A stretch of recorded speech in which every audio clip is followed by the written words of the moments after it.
ये आकाशवाणी रायपुर है। छत्तीसगढ़ी समाचार बुलेटिन के संग किरण वर्मा के जय जोहार। अब सुनाओ आज के प्रमुख समाचार। भेंट मुलाकात कार्यक्रम के तहत मुख्यमंत्री आज दुर्ग जिला के वैशाली नगर विधानसभा क्षेत्र में 45 करोड़ रुपया ले ज्यादा के आने विकास कार्य के करीन लोकार्पण और भूमि पूजन। जशपुर जिला में विशेष पिछड़ी जनजाति पहाड़ी कोरवा परिवार के सामूहिक आत्महत्या के घटना के जांच भाजपा के समिति करीन पूरा। रिपोर्ट में भूख और गरीबी ल बताइन कारण। और बेमेतरा जिला के बीरनपुर में दो पक्ष के बीच हुए एक विवाद में एक मनखे के मौत, 4 झीन घायल।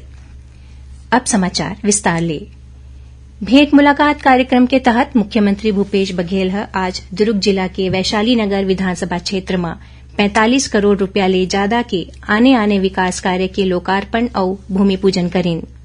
ए मौका में मुख्यमंत्री जवाहर नगर स्पोर्ट्स कॉम्प्लेक्स में बॉक्सिंग, टेबल टेनिस और वॉलीबॉल अकादमी शुरू करे के संग्रह शासकीय उच्चतर माध्यमिक शाला कैंप के स्वामी आत्मानंद अंग्रेजी माध्यम स्कूल के रूप में संचालन करे जाए के घोषणा करें।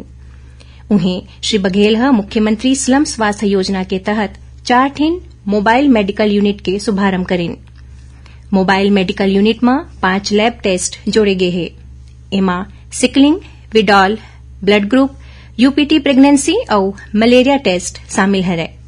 एक अलावा मुख्यमंत्री वैशाली नगर विधानसभा क्षेत्र में गुरु नानक जी सरोवर करा मिलेट्स कैफे के घलो लोकार्पण करें।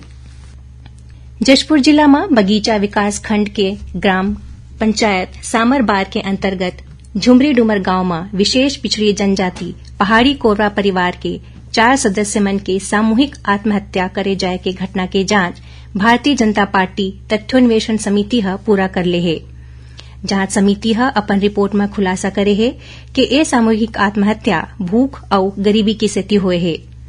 नेता प्रतिपक्ष नारायण चंदेल, पूर्व राज्यसभा सांसद रामविचार नेताम और सरगुजा संभाग प्रभारी संजय श्रीवास्तव आज पत्रकार वार्ता में बताइन कि जांच दल गांव के दौरा करके कई ठीन महत्वपूर्ण तथ्य पाए है, जेमा ए मिलिस के परिवार भूख और गरीबी ले परेशान रहिस। परिवार ला कोनो शासकीय योजना के लाभ लंबा समय ले नहीं मिलत रहिस। गांव में 35 पहाड़ी कोरवा जनजाति और 5 भूइहार जाति के परिवार रहिथे।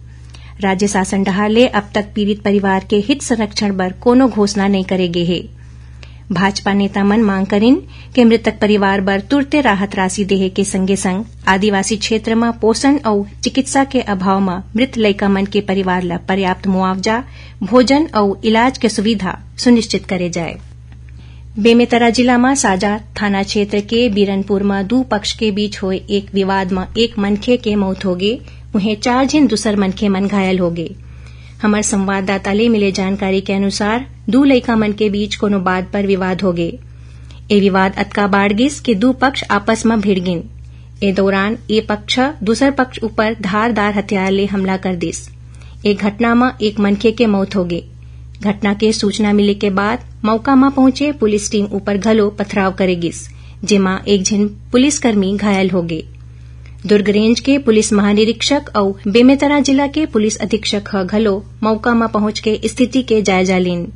सुरक्षा और शांति व्यवस्था बनाए रखे के सेती गांव में धारा 144 लागू कर दे गए है। संग्रह बड़का संख्या में सुरक्षा बल के जवान मन घलो तैनात करे गए है। देश में काली 6155 लोगन मन में कोविड संक्रमण के पुष्टि हुईस। केंद्रीय स्वास्थ्य मंत्रालय बताइन कि अवधि में 2200 मरीज संक्रमण मुक्त हुईन। मंत्रालय कहे है कि ए बेरा देश में 31,000 ले ज्यादा कोविड मरीज मन के इलाज चलत है और स्वस्थ होए के दर 98.74% है। इति छत्तीसगढ़ में काली 959 सैंपल के जांच में 73 मनखे मन कोरोना संक्रमित पाए गिन। वर्तमान में राज्य के पॉजिटिविटी दर 7.61% है। इस समय 288 मरीज मन के इलाज प्रदेश के आने अस्पताल और होम आइसोलेशन में चलत है। छत्तीसगढ़ी समाचार बुलेटिन आप मन आकाशवाणी रायपुर ले सुनत हो। छत्तीसगढ़ के खबर ले है आपकी वास्ता और खबर के विश्वसनीयता ले है हमार वास्ता। आकाशवाणी समाचार रायपुर के प्रादेशिक समाचार बुलेटिन के संगे संग हमार समसामयिक कार्यक्रम आप रेडियो के संग अपन मोबाइल में घलो सुन सकत हव। आकाशवाणी समाचार फेसबुक, ट्विटर और यूट्यूब में घलो हावय। हमार फेसबुक पेज हरे Chhattisgarh news on AIR, Twitter handle CGAIR news और हमार यूट्यूब चैनल हरे छत्तीसगढ़ AIR न्यूज। तो अब रेडियो के संगे संग आपके मोबाइल के माध्यम ले हम आप तक पहुंचत हन। छत्तीसगढ़ के हर खबर पर सुनत रहो आकाशवाणी समाचार। अब आगू बढ़बो बाँचे समाचार कोती। प्रधानमंत्री नरेंद्र मोदी नवाचारी मन ले राष्ट्रीय स्टार्टअप पुरस्कार 2023 बर आवेदन करे के अपील करिन है।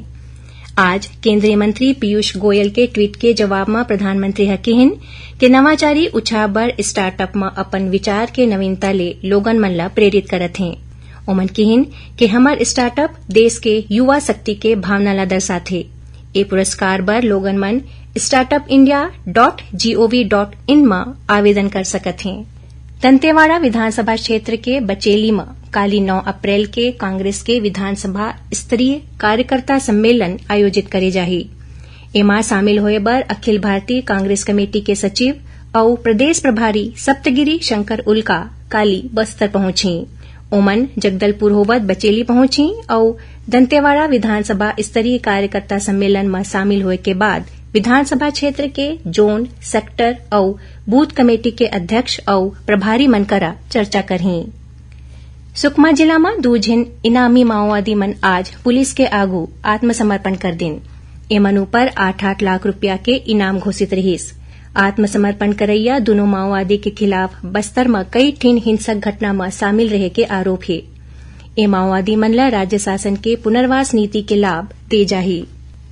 प्रादेशिक समाचार एकांश आकाशवाणी रायपुर डहाले जिले की चिट्ठी कार्यक्रम के प्रसारण काली संझा 6:05 ले 6:10 तक करे जाही।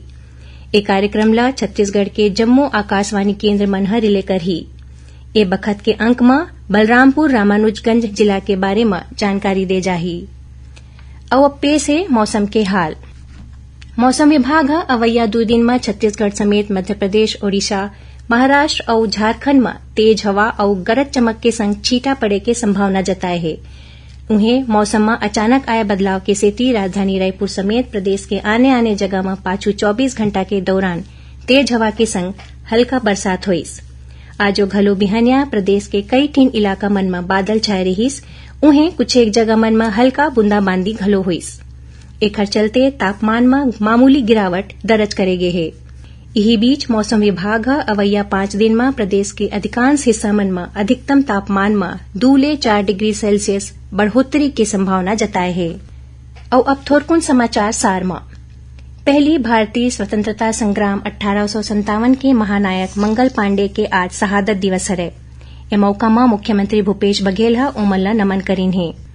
बीजापुर जिला के मिंगाचल स्थित CRPF कैंप में पदस्थ एक जवान के हृदयाघात ले मौत हो गई।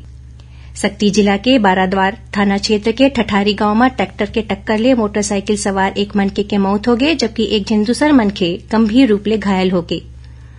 राष्ट्रीय व्यावसायिक प्रशिक्षण परिषद के अंतर्गत सत्र 2023 ले RTI संबद्धता पर वर्तमान प्रचलित नियम के अंतर्गत ऑनलाइन आवेदन की सुविधा national instructional media institute portal में 25 अप्रैल तक उपलब्ध रही।